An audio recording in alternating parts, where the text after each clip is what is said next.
altitude training at all? Do you kind of know what you're getting into this week? Oh, no. To be honest with you. No. But, I just hear about it through, like, some of my NBA friends and things like that, how the difference between going to Denver and especially in the finals.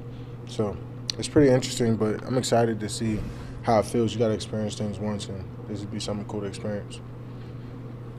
Mike, obviously, you don't go up against their defense, just like quarterbacks don't go up against each other. But when there's two, like, premier defenses in the same game, is there some, I don't know, challenge the right word, but is there something where you want to, hey, show that we're maybe better than them? Or? Yeah, I mean, there's always a certain pride when you're playing against another, whether it's another good rusher, another good defense.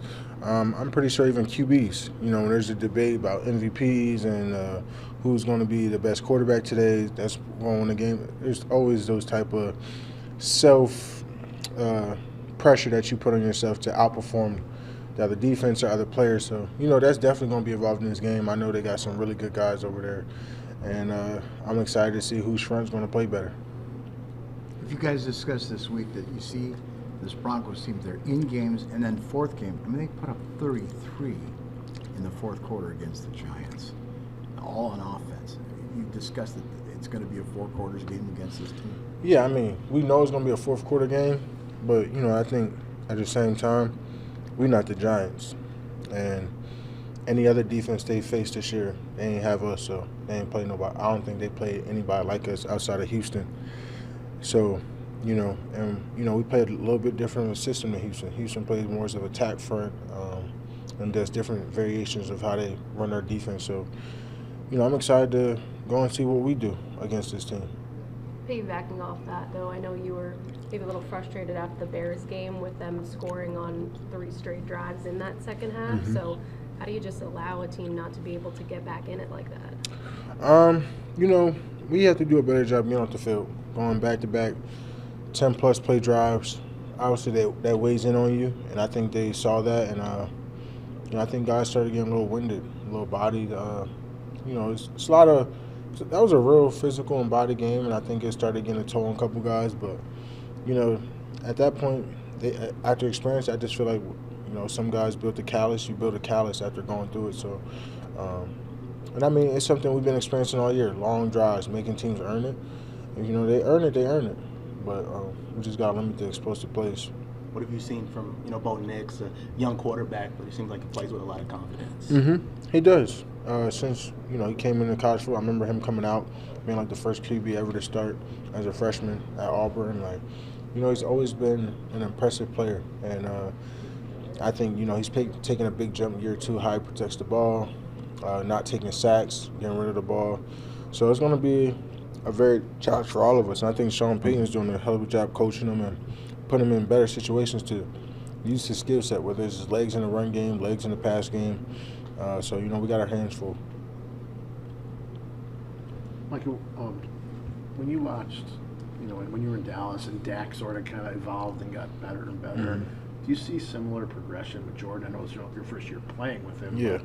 Having watched him from afar and now seeing, where do you see him having taken his game to the next level?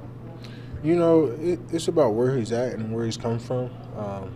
You understand a guy who's took over the job a few years ago, and I just think he's doing some absurd things. I think his confidence, the throws he's making, the ability to stand under pressure, he's doing some things that guys aren't doing in their year 9 and 10.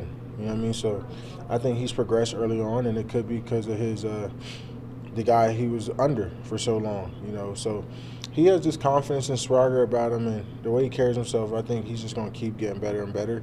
And even the things that, him himself, he's like, man, I leave some things out there that I really want to clean up, and I think he's going to start, getting those opportunities too.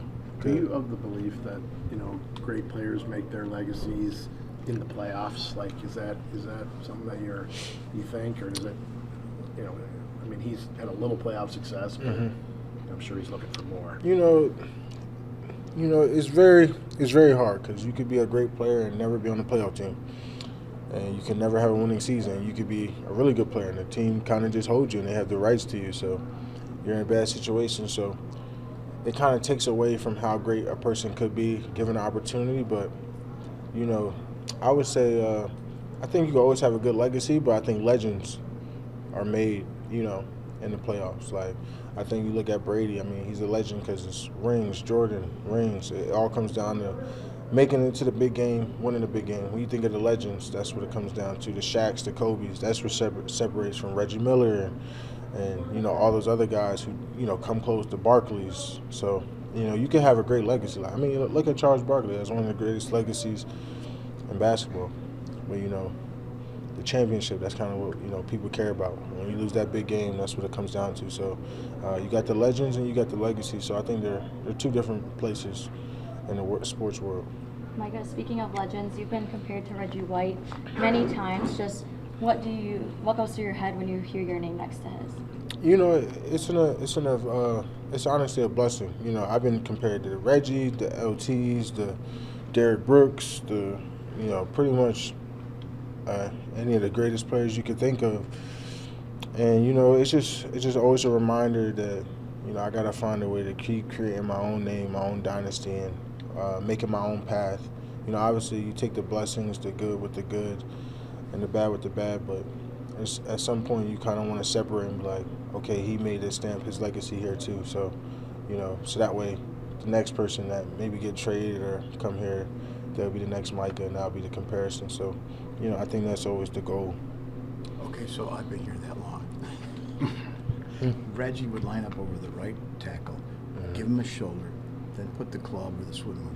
I was watching your game last weekend, rewatching. It's amazing how often you get past your blocker with just your hands. Did you learn that early on, that you can get this done without having to use a shoulder pad, just your hand movement on guys? Your leverage?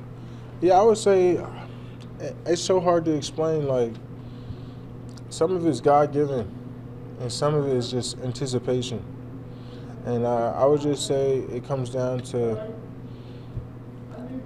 who's going to throw the first punch. Like, I look at it like a boxing match when I'm with these guys. Are they going to throw their hands? Are they going to let me punch them? How are we going to play this game today? But I always got to come forward, and I think that's what makes me different. Like, I might be short. I'm not as big as Reggie. I'm not as big as the J.J. Watts or the T.J. Watts or the Myles Garretts of this league, but I'm always coming forward. I'm never looking to go around. Sometimes it's almost like martial arts with you. I mean, the way I see you get past these guys. Yeah, it's creative. It's creative. I mean, there's these big dudes, but like I said, you got to take the fight to the fight.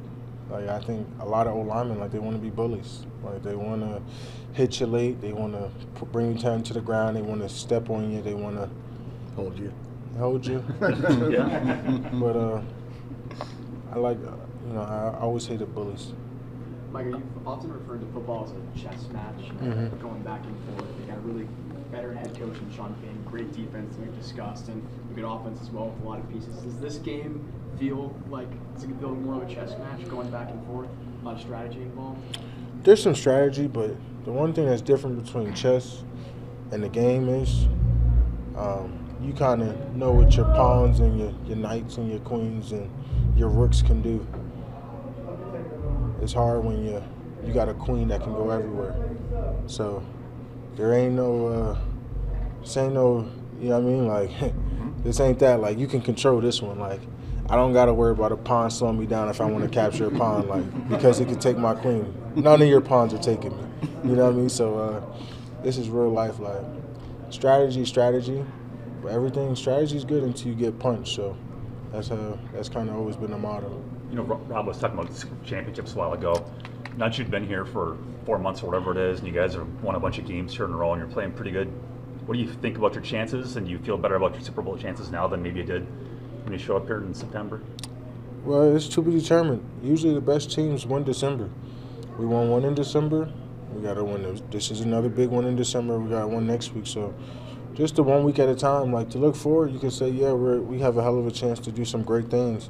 But then I'm looking across the league, and I see a lot of other teams playing some really good football too, especially in this NFC division. So it's just about who plays the best, because everyone knows football is all about matchups. Like, look how the Falcons just upset. Like, football is a very unpredictable sport, and the only thing we can control, like I told you guys last week, is our own fate. So right now we're the number 2 seed. How can we stay there or even get to number 1? And we got to win the rest of these games out to even decide or even look forward to playoffs and playoff success. Micah, have you felt at all disrespected by, media members, opposing offenses, anything? When I feel like they haven't talked about you guys being such a good defense. When you are, I feel like we just keep talking about how good this Denver defense is. But like Rob alluded to earlier, you guys are also a really good defense. Like they also should feel pretty, respected and going. Have you felt disrespected at all? Always. We see it. We see it. We just look at it and you chart it down. I mean, this is a what are they, 11-2? Yeah. It's an 11-2 team. We got a great opportunity. We had a great op against the Bears last week and their rushing attack, and I felt like we did a pretty good job for the most part. Now we have another great opportunity to go against another very good offense and do what we do best. And then, like I said, respect is earned. We're going to go out and respect it every week. If you want to run the ball, run Bulldog game, well, we got to prepare, and we're going to make adjustments for that. So we'll be prepared come Sunday. You're an NBA fan, so some guys embellish to get foul calls. Mm-hmm. Do you think has that ever crossed your mind to try and get a holding call to embellish, because you don't really do that right now? Because you can embellish and still get 20 in basketball. You can embellish and have 0 sacks and 0 pressures in the National Football League. So that's why I think fans prefer to watch football than basketball, because you actually can play through contact. We're not flopping, and this is a physical sport for a reason. So you'll never see that out of me. You just said, in terms of where this team is, in terms of competing for championships, you said it's still to be determined. But you look at this stretch of games, you got Broncos sandwiched in between the Bears and plus the rest of this stretch. You feel like the way the schedule will play out, it'll show you, what this team is when it's all said and done? It'll show you our weaknesses, our strengths. Where do we need to get better? Where can we solidify our roster to make this last push? It's coming closer, but we're playing against a lot of playoff teams. I mean, I think we played a playoff team since week 4.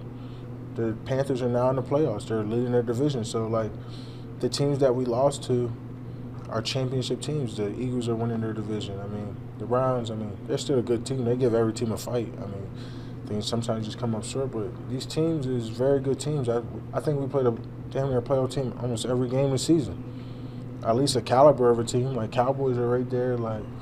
So, we've been tested and tested. We're getting guys healthy. We're getting guys back. So, we're going to see where we're at the end of this.